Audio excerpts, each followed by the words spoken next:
Okay, everybody, welcome back to the show. Hope you're great. Hope you're having a wonderful day. We've been talking about this idea of resolutions, trying to get into that space, get underneath it. Stop. I don't want to run through it. I really don't want to through it. I don't want to run through it like some get you little yes you can, let's do it, and then we move on to something else. Let's just get underneath it. Let's get it done this year.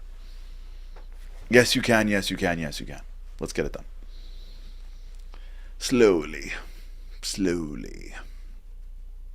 Resolutions. They don't work. Why? Because you can't go up against your brain unless you're super, super prepared. Not super motivated. Notice I didn't say that.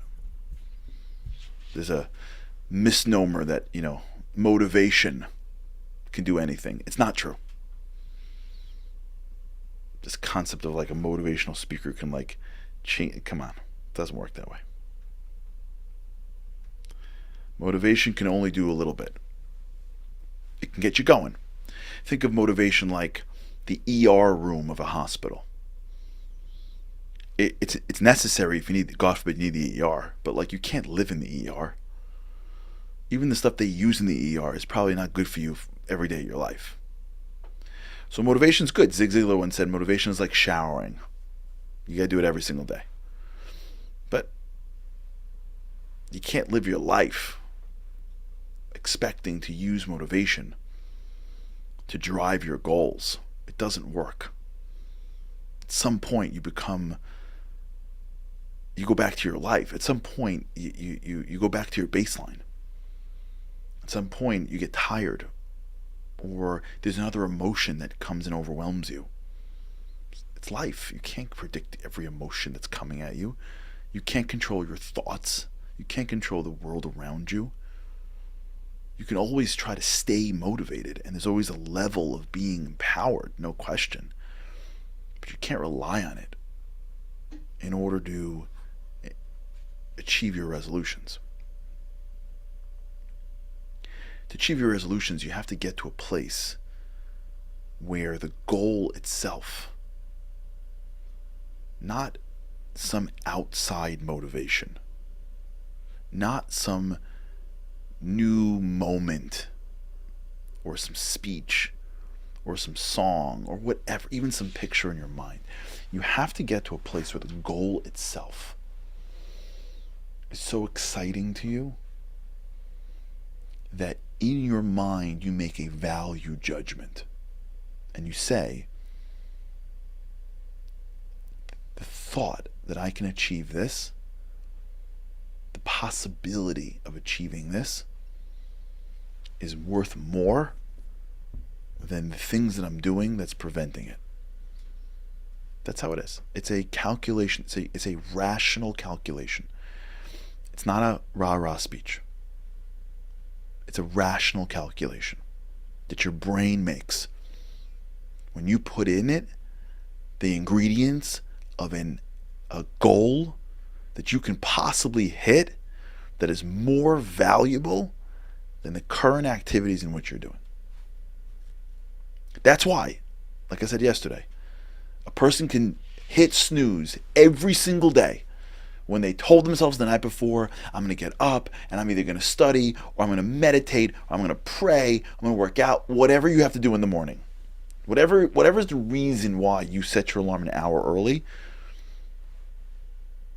That's why when that alarm goes off and you don't get up, but yet when you have a flight to catch, you get up.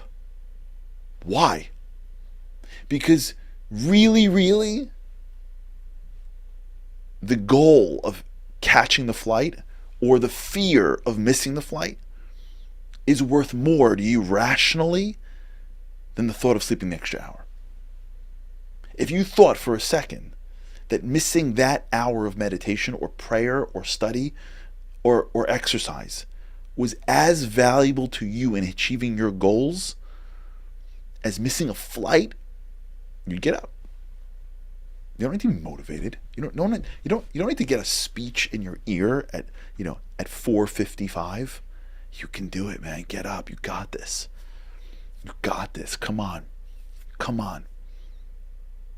You got like Hearts On, like behind you, like Rocky. You got like Rocky 4 soundtrack playing. You don't need that. The plane's leaving.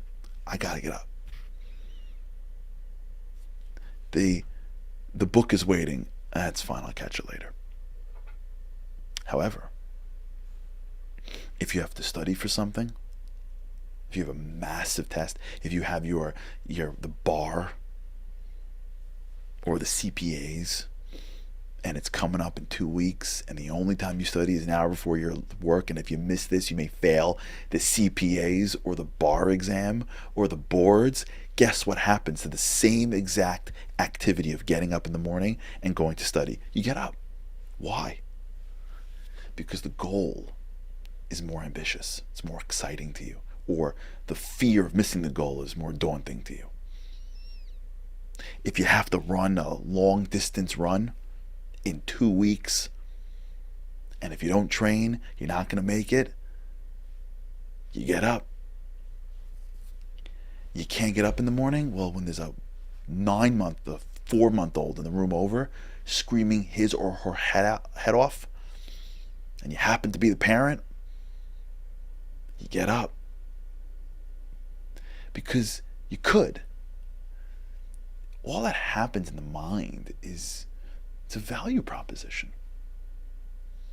Is what I'm doing worth more than what I should be doing? That's simple. And your mind makes it all the time. Which is why you can't do something until you have to. And then you see that you can.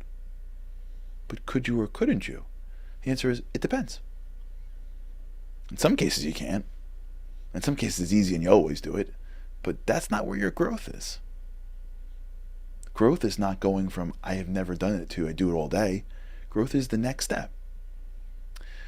If you spent the time doing what we've been doing the past 2 days and identifying the lack of what just making resolutions can do for you, but especially yesterday, if you spent the time asking yourself, what do I want to want? Really? If I've got one resolution for the year, what do I really want? Like it's in there. It's buried. I don't even want it now because I don't even allow myself to want it. I don't even allow myself to want it because I don't think it's not really realistic, but really, I want it. I want to be a great parent. I want to start my own whatever. I want to write my book. I want to connect to the divine. I want to have a good relationship with this person. I want to finally be healthy. I don't want it because I wanted to be doing it. And maybe I don't want it because I don't think I can get it. Maybe I don't want it because I've given up on myself. And I've given up on me ever trying. I don't know how I'm going to get the strength for it. Maybe I don't want it because my day is so busy that I can't even imagine sticking it in anywhere. Maybe I don't want it because I can't picture myself exerting that much energy to get it. But I want it. Really badly. Right? When you believe that you're here for a reason, let's go even further if I can go a little bit more spiritual. When you believe that the divine is inside you and around you, but inside you, what you believe is that you're connecting to the divine when you do the things that are right. The experience of connecting to the divine is part of the experience of evolving yourself, enhancing your desires, right? Getting underneath what you want to want, right? That's part of the process of growth. When you're young, how many teenagers do you know that you either remember being or raising that really want to get great grades in school, but they can't find a way to get themselves off the couch? They don't want to get great grades. They want to relax. They want to get great grades. This is why you have to like either threaten or cajole or inspire, whatever it is. But hopefully that kid, when he or she becomes an adult, and the comfort goes from being the couch to whatever it is, the show, or being busy with little things, or getting involved in pettiness. It's just a couch that you relaxed on at 19, at 17. And as opposed to the grades you're getting in high school, now it's just there's bigger goals in life. But it's the same dynamic. It's that I don't really want to get off the couch. I want to get off the couch, but part of the growth spiritually is getting to a place where you look at the physical comforts in this world and you say, that's not more important than my personal evolution. It's not more important to be comfortable in whatever way I'm being comfortable, whether by saying something or not saying something, by relaxing or not, whatever it is, by having to have this thing. I can't imagine not having this. Can't live without this. And as a result, not achieving our next level growth, which is exactly what we tell our kids when they're not willing to get off the couch and actually study for the test.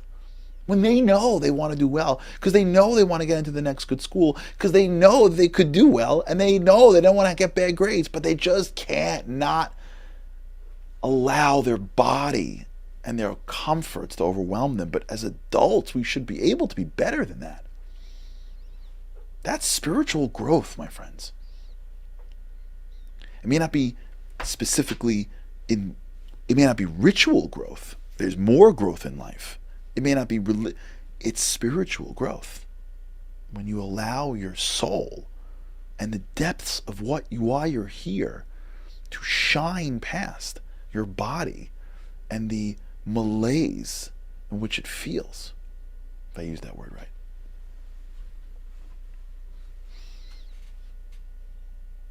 Right? That's the experience. It's making the goal exciting enough in your mind that it becomes a rational choice. I don't want to be a grown-up teenager anymore. I don't want to be comfortable. I want to be great. I want to be great. And if greatness gives me comfort, I'll take it. But I don't want to choose comfort over greatness. I don't want to just do the same 5 resolutions I do every year that I never do. I want to understand what's next for me in my life. And articulate that.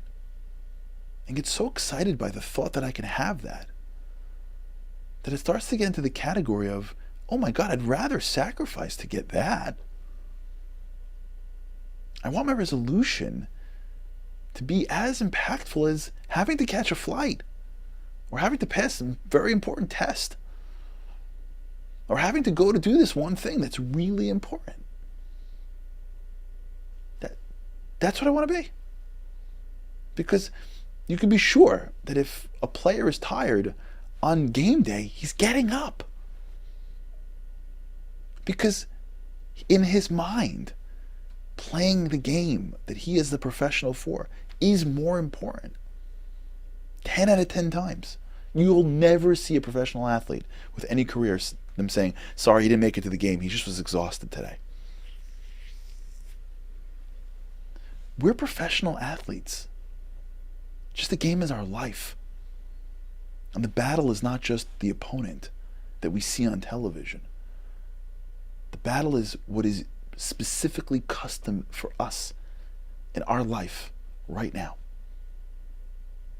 And when we start to identify the things that we really should be doing, and we start to think about it for a few minutes and think about what it'd be like to be that person, have that thing, do that thing, it starts to change the equation in our mind. From I need someone to give me a motivational talk, or I need it to be a new year or a wedding or, God forbid, a funeral, something to trigger me. You're right, I gotta lose weight, right? I gotta do that. I gotta go to Israel. I gotta do it. I know. This is the year. I'm doing it for sure this year, for sure. To, no, yeah, I'm going. Yeah, I'm getting up. Yeah, sure. I got a plane to catch. I got a game to play. Right? I got a life to live. It's that simple. I got a life. I got one life. If I learned one thing in the past 2 years, I don't take that for granted no more. If I got a day tomorrow, I'm gonna make it great. I'm gonna make it great. All right, we'll talk about this. All right, everybody. Have a great day. With God's help, I can't wait to see you again tomorrow. Have a great day. Living on a lifeline, the world doesn't ever seem to change. Looking for the sunshine, but you're caught up in the rain. It's like your eyes are wide open, but you cannot see. You're watching life pass you by like 1, 2, 3. Walking in destruction, the winds of life blur your vision. All the devastation forever feels like you're on the run. It's time.